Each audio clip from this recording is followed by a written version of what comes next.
দেখুন, ক্লিনিকে তো প্রচুর পেশেন্ট আসেন প্রত্যেক দিন। ক্লিনিক আমি বলি আমার ক্লিনিকে আমি লাঞ্চ করতে আজ অবধি পারিনি।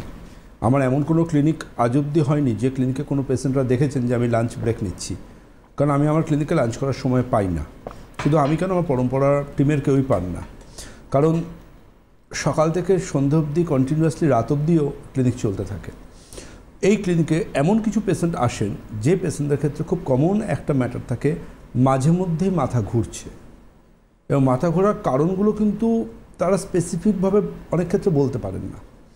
কেউ বলেন বর্ষা থেকে উঠে দাঁড়ালে চোখে একটু অন্ধকার দেখছি মনে হচ্ছে, কেউ আবার বলেন যে বেশিরভাগ ক্ষেত্রে যেটা হয় সমস্যা তো বলতে দ্বিধা নেই, অসুখটা সেলফ ডায়াগনোজ হয়ে আমাদের কাছে আসে।